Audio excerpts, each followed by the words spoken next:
Hey, what is up guys, Speed here, and today we're going to be looking at the game where Nigma was able to take down Secret. This is like the first game in, I don't know, 10, 12, 15 games that Secret actually lost. Now, unfortunately, Nigma was not able to continue on and win the series, but I do want to look at, what's different? Why were they able to win? What changed? And even some of the things that I wish more teams or more players would execute in their games, either against Team Secret, but more so to apply to you guys, just things that people do in general, because if a pro does it and it allows them to be Team Secret, surely it would allow you to win your pub. But yeah, if you could smash the like button and subscribe to help our channel grow, it would mean the world. Appreciate it.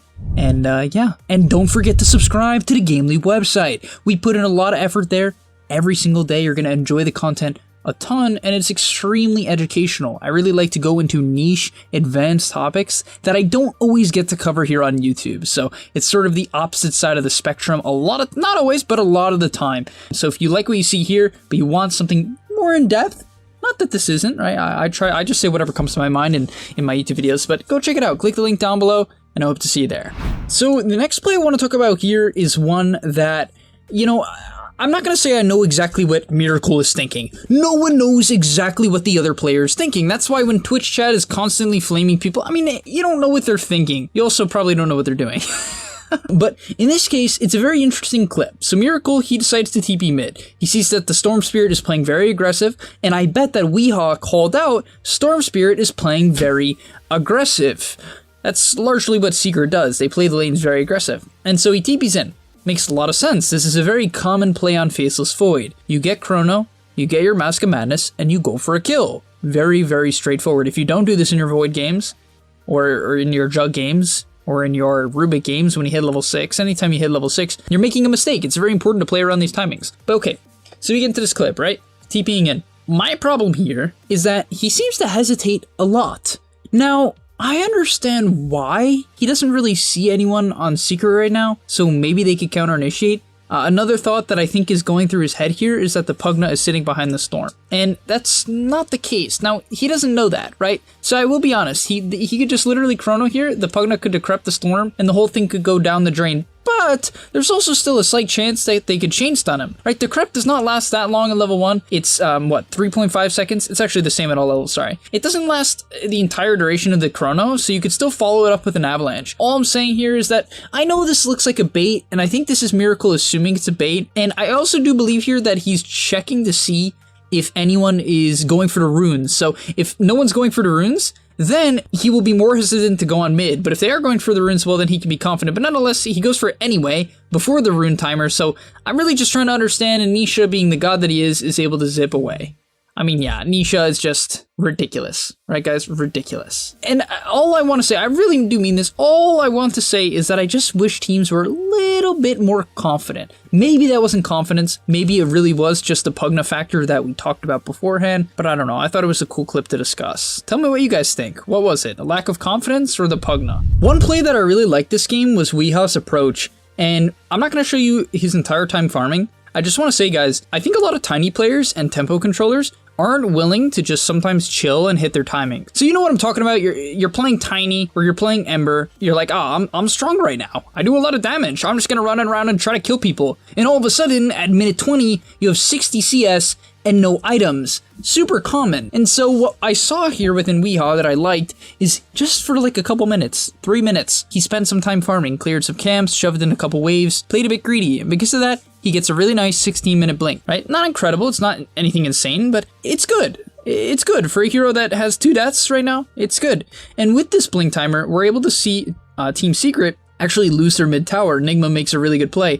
And just because he slowed down the pace of the game for a little bit to get to his timing, we're able to see a very, very nice play, right? So does a toss back, they get the kill, right? Super good. And now they're actually able to transition that also into a Skywrath Mage kill. Right, so they pick up 2, and that was huge. Instantly into a mid-tier 1 tower. And I love that from Weeha. I think a lot of players are so concerned about diving a team like Secret, or just diving in general. It's not a bad thing if your team's all in position, right? He has so much backup. He has a Chrono, he has Snapfire ulti, he has an RP, a Blink RP at that. He had so much follow-up. So him initiating there is a great play, and it really was a good timing by Nigma. I love the fact that they collapse here all at the same time based around their timings. That's the sign of an extremely good team. So the next play I love as well, and it kind of ties in with what I was saying earlier, but I've been talking to a lot of my students about Secret and why they're winning. At least my opinion on it. Obviously, I don't know exactly why. Otherwise, I would be Team Secret. But another thing that I would like to say is that I really feel like one of the big weaknesses of Secret, not necessarily as a team, because it's also their strength at the same time, is how they split up. So they often, very, very often, they play this style of Dota where they'll just send a hero out a tower. Now, why is this effective? At least from my perspective, because if you decide to gank their bottom lane, which is not easy to gank, it's a giga high HP Spectre with a defensive support behind him, you're going to commit like 5 heroes, have to commit 5 heroes, and then you can farm the other side of the map with your other heroes. But the thing is, you kill a Spectre, right, which is pretty valuable. That's a pretty worthwhile trade, and so they go in here, right? He decides to actually gank the spec, and I like this. They see that Zion, the CK, is farming mid, and he doesn't hesitate. A lot of players would be so afraid, they'd be like, oh, why is the Spectre so far up? We're going to get counter-initiated on. And while that could be true, it's okay to take risks. It's okay to go on, hit the enemy Spectre. It's all right. It's not a bad thing. And I've been seeing a lot of teams so afraid to punish Secret when they play multiple lanes. Like, they'll literally just play 3 lanes and teams won't make a play on them. They seem nervous to make a play on them, which makes sense because Secret is always ready to counter-initiate. They're always ready to counter-initiate. The next play I really like from Miracle is him understanding his positioning around his timing. Right here, he has a Manta, and Manta against Secret is incredibly strong. You get rid of Decrep, you get rid of Skywrath Silence. Skywrath is just now useless against you unless you pop the Manta early. Storm, you can actually deal with Vortex. If you see him zipping in, you can Manta early and it'll make the Vortex very difficult, and CK stun very easy to Manta dodge. So all in all, he's not invincible right now. Definitely not. He could get Vortexed, right? It's still possible. Into a CK stun, into a Skywrath ulti. It's possible, but difficult. And so I like how he mans up here. He understands I'm strong. My teammates are very strong if they don't have to go in first, right? If the Magnus has to go in first, he'll do nothing. If Snapfire has to lead, nothing. Rubik, nothing. Tiny, I mean, it's okay, but it's not great. And so I love what he does here. He goes in, very, very aggressive, forces out bad positioning from Secret, and hits a great chrono. And I really don't think Secret expected this. I really don't believe they expected this, because they probably know the Magnus from over here is really, really low. Really low. And now you could be saying right now, well, Speed, this is actually just a bad play by Miracle. He's going way too psycho. His Magnus can't even help. Why would he do this?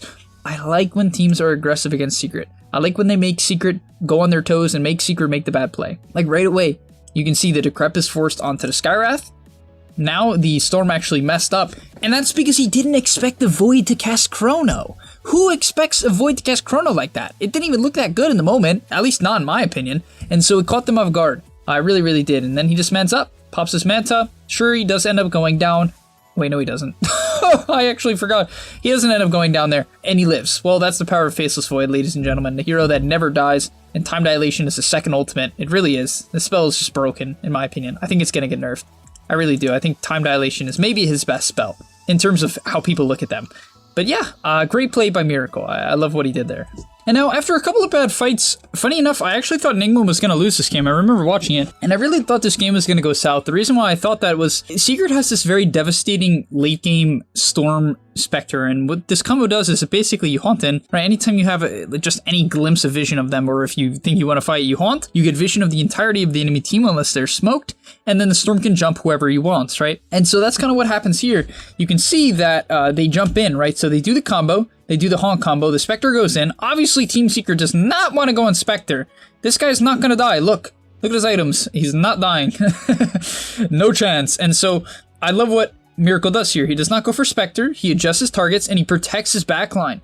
It's a very important concept to understand that, like, literally 9 out of 10 players do not ever get to the point where they understand this or execute on it. As a core player, it is often, not always, if you're playing PA, it might not be if you're trying to assassinate, I don't know, a Pugna, for instance. But in a lot of games, it is very crucial to stay close to your team and to protect your backliners when the enemy team has divey heroes. What I mean by divey heroes is Storm Spirits and, you know, what I mentioned before, Phantom Assassin, Slark.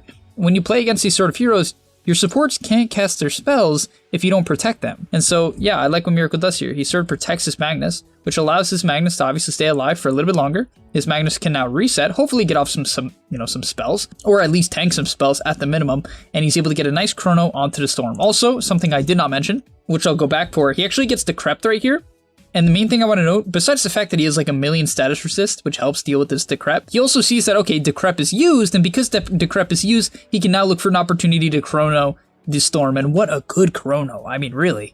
Somehow he didn't get the mag or the Tiny.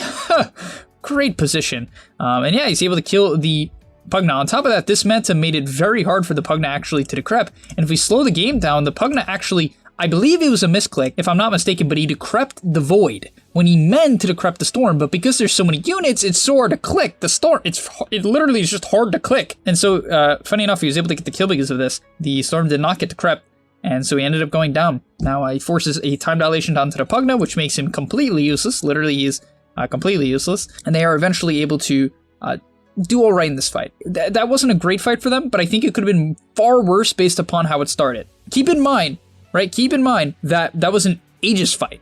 And by the way, they didn't get the jump because these late game fights, they're all about the jump. They really are. Whoever gets the jump and gets to choose the targets wins the fight. You notice how Magnus couldn't get off a great RP that fight? It's because they got the jump. The Storm was able to go on him. He couldn't RP anyone. And that's a really big concept to understand. And this next fight really shows a good example of the jump concept. Right here, they're going for bounty runes, right? Zai's just like, I just want to get a bounty rune. Surely they won't do anything. And he was wrong. So they end up going on him here. Really nice bash. Honestly, a fortunate bash, to say the least. And yeah, they're able to get a jump onto the Chaos Knight, get the kill. And now even though this fight looks horrible from Miracle's perspective, in a second, it goes well. And what do I mean it goes horrible from Miracle's perspective? Well, you'll see what I mean. Tries to go on Nisha here. And Nisha had just enough mana to get out. Oh wait, no he didn't. Why did I feel like he clicked on Nisha and he had, like, no mana? Oh, he had cheese. I was gonna say, so I think Miracle didn't realize that Nisha had the cheese or didn't see it, because when he clicked on, funny enough, when he clicked on Nisha, you'll see it in a second here, he clicks on Nisha. So when he clicks on Nisha right here, he's like, oh, no mana. But the thing is, maybe he's advanced enough to look at the cheese, but most of the time you don't. Like, late game, what you're looking at is typically this. Right? You're not usually looking at, you look at items before the fight, usually not during the fight. During the fight, you look at the resources. And so he probably didn't realize that the Storm actually had the cheese, but he did. And so he misses the chrono. And now right here, you're like, GG, right? Surely the fight's over. But the thing is, they got the jump. The Chaos Knight did nothing, literally nothing. Now the Magnus didn't really either, but because they got the jump, eventually the supports had to overextend, and they end up picking up a couple kills. And on top of that, apparently Miracle is just much stronger than they thought. Even than I thought. I couldn't believe this. He just manned up and killed them all. And that's because they were able to get to the supports and kill the backline CK early on. And upcoming here is going to be the game deciding fight. You know, this is the fight where they scan them out and they have to walk up the high ground. So it looks like they want to debate their Tiny here. The Tiny is currently not invis, unless it's a replay bug. Is he smoked? No. So looks like the Tiny's not smoked here. They're kind of just walking in. Let's see how they lead. So once again, Miracle on the front line, and they really just want to get the jump. And he bumps into Nisha, and there you go. The Shadow Blade comes into play. And it's good enough, right? Even though the CK is able to ulti here, which actually makes it a little bit harder to kill the Storm, and the Storm's able to be decrept, it's not enough. The Storm ends up going down to the Snapfire ult. He instantly shreds the Pugna, and a lot of buybacks come out, but the thing is, once again, it's largely about the jump. In this case, it is a bit sketchy, right? This fight is a bit weird. After all, they committed Chrono, and they buy back on 2 heroes, so you'd assume the fight would go bad, but a really nice toss comes out, and because of that, he's eventually able to kill off the cores, right? So he pushes away the supports, zones them out because they had to overextend, then goes back to the cores when they're going on his teammates, right? Protects his teammates. Really nice Manta. Gets off his Satanic. Wasn't able to heal from it, but eventually gets to the Storm, who was time dilated. Broken spell, by the way. If I didn't say that earlier, it's a broken spell. And yeah, they eventually were able to catch the Storm Spirit, which essentially ended the game. After all, he had no buyback, and Miracle was absolutely unstoppable this game. This build really looks great. I love the Spell Prism. For anyone watching, you might not have noticed, but he has a Spell Prism. Really cool item. I think it's an underrated core item. Definitely not in high Moray games. I see it on course all the time in high Moray games, but I think it's like, oh, CDR, that can't be that good on course. No. On a hero like Void late game, it's incredible. Actually, one of the best items you could get. 20% CDR on, 3 active spells and 3 active items is extremely strong. And yeah, that's going to be the end to the game where Nigma was able to take down Secret. Unfortunately, they did end up losing this series. And if you want to see one of those games where Nigma lost to Secret, let me know in the comment section down below. Who knows? Maybe I'll make it for the website. And I'll see you in the next one. Peace. Before you leave, just want to say a quick message. If you're trying to get better at Dota or you just enjoyed that video, I know this is pretty general and you're going to hear this quite a bit from me. but I recommend you sign up to GameLeap.com. Why? Because I put a lot of effort into the content over there, and generally the effort I do there is different from the content you're gonna see here on YouTube. It is different. In fact, I usually go a lot more in depth on topics or into niche topics that help you get to the next level even faster. Because on YouTube, I often have to keep it more mainstream, and that's even why I'm putting it at the end of this YouTube video. That's why this is at the end, because a lot of people just watch 5 minutes, they skip through just for like the dopamine spike. But if you are interested in actually getting better at Dota, I recommend you go to the description down below, get your discount right now by clicking the link, sign up, use the discount code that you're gonna see there, and I hope to see you there right now. So click it, and yeah, thanks for watching.